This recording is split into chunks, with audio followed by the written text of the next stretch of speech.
Now, this might sound a bit weird, but being an entrepreneur is quite dangerous. There's a lot of pitfalls and traps that you could fall into that could ruin your health, could ruin certain relationships that you might have, and affect your overall happiness. So in this video, I want to share with you 7 different traps or pitfalls that I don't want you to fall into. And if you happen to fall into these traps, some knowledge that you can equip yourself with to get yourself out of those situations. So 7 traps in 7 minutes.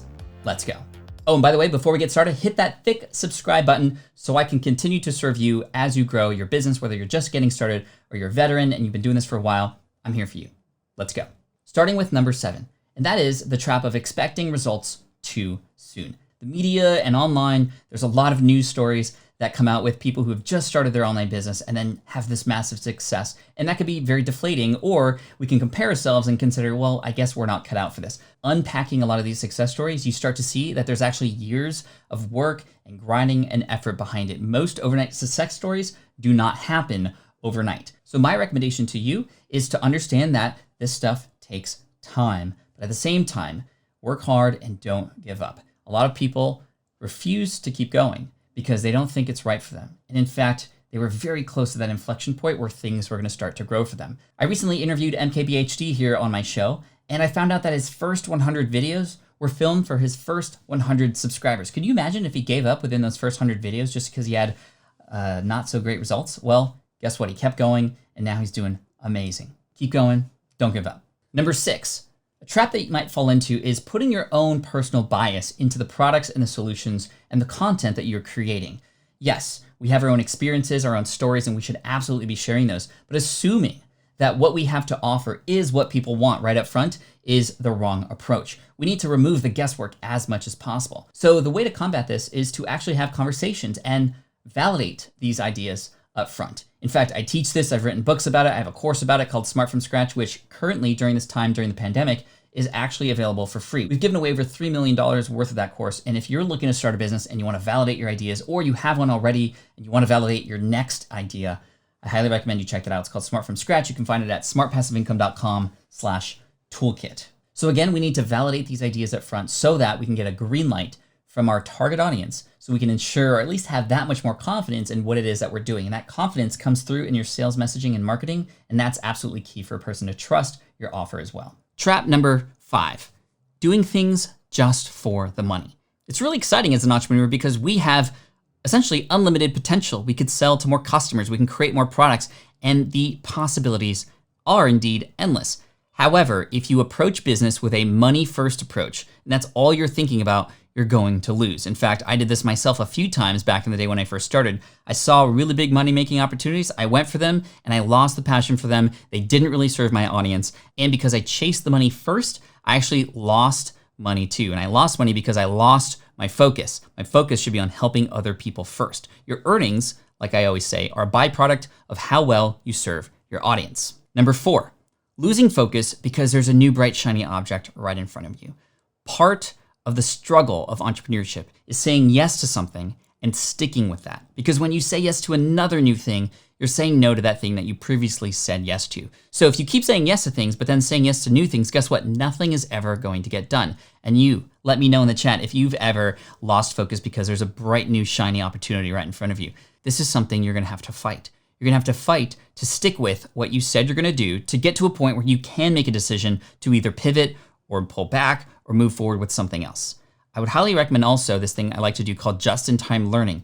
This means only allowing yourself to learn about the things that are next on your list. There's so many things to learn, and that's what's adding to this bright light syndrome, or this squirrel syndrome as we call it. You owe it to yourself to continue through and follow through with those things that you said yes to, or else you're just gonna keep going through this loop and you just get tired, you lose your energy, and it's just not good. Trap number 3.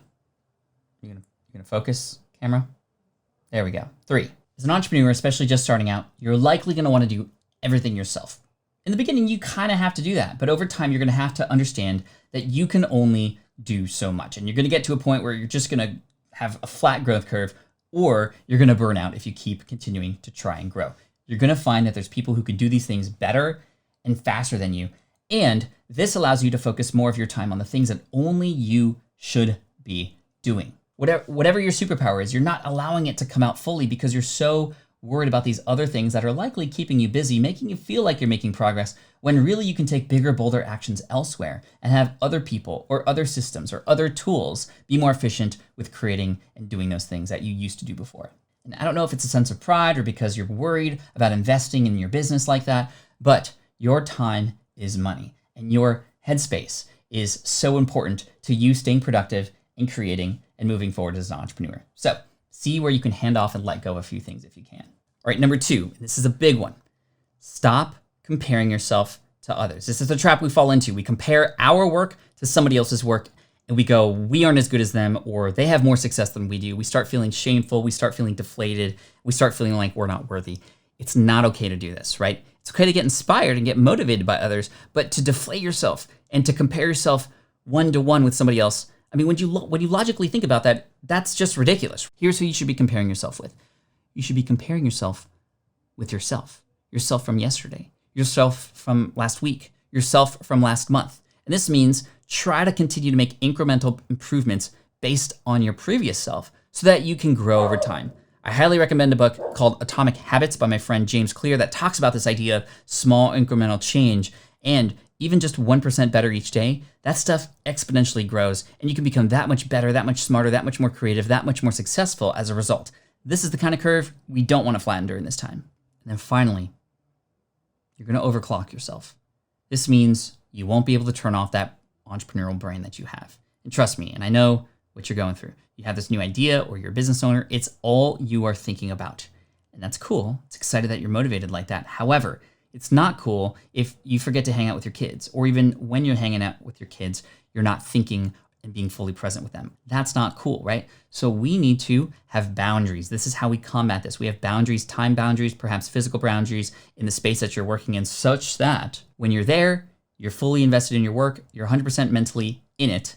And when you're out of there, or that time period ends during the day, you're out of there mentally, and you can check back in with those who are important with you. And that might also include yourself. You need to work on yourself too, your health, right? A lot of entrepreneurs fall into the trap of overclocking themselves on their work and not focusing on their health. And as a result, of course, their work starts to suffer as a result. So focus on yourself, focus on the relationships that you have, create boundaries around your work as an entrepreneur so that you're not overclocking, you're not being detrimental to your health and the relationships around you. So there you go, Team Flynn, 7 traps, 7 pitfalls that you may fall into or have fallen into as an entrepreneur, and ways to get out of them too. So thank you so much for watching this video. Make sure you hit that subscribe button if you can, and hook me up with a thumbs up. That helps with the algorithms, helps more people find videos like this. This is such an important topic because I could tell you all the strategies in the world to grow your business. In fact, that's what we do here on the YouTube channel. However, if we don't get this right, if you don't consider these pitfalls and how you might be able to get out of them or avoid them completely, none of those strategies matter. You're gonna burn yourself out, or you're gonna struggle and not get the success that you want. So I'm here to help you and serve you. So make sure, if you can, click on the next video that's popping up right here on my shoulder. That's gonna help you further. So click on that video right there. And again, make sure you hit subscribe if you haven't already. Thanks so much. And as always, Team Flynn for the win. Peace.